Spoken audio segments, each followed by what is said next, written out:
Guys, I just wanted to try this to see if it would help you see the golden triangles and how they can continue to how you can continue to divide your frame up into smaller and smaller golden triangles, because I see some people are having problems with it and I thought maybe I could help. I know no one's really having any difficulty with dividing the screen or dividing your rectangle in half. That's easy enough. It's when you start dividing those triangles into smaller triangles that seems to get confusing. So what I did here is I took Sarah's golden triangle crop guide here. And if you just take one, we'll just look at one half. If you take the one half, I've made the larger triangle red and the smaller one blue, obviously. And when we're talking about the golden triangles, the key, the trick is that where the triangles meet, when you're dividing it, where it meets the long edge of the triangle, you always want to be meeting it at a 90-degree angle. And if you do it, you're always going to have golden triangles.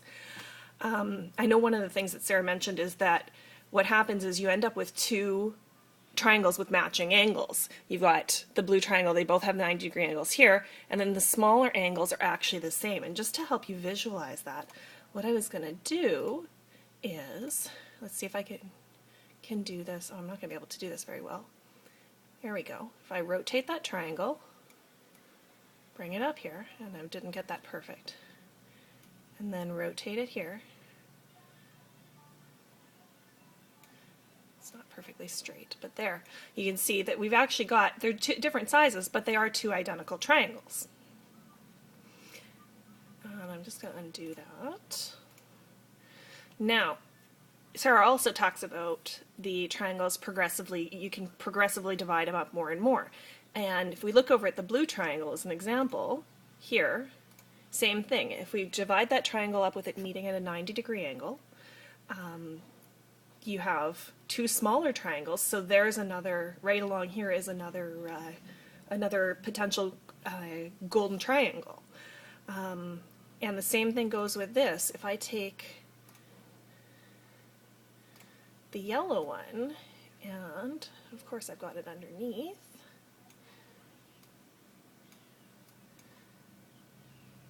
hang on a second here, we'll take the blue one just since it's on top.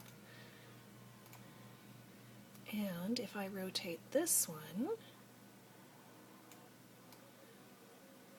and resize it, you're going to see that it matches. It's the same as the yellow triangle. And not only that, but if I take that blue one, make it a bunch bigger,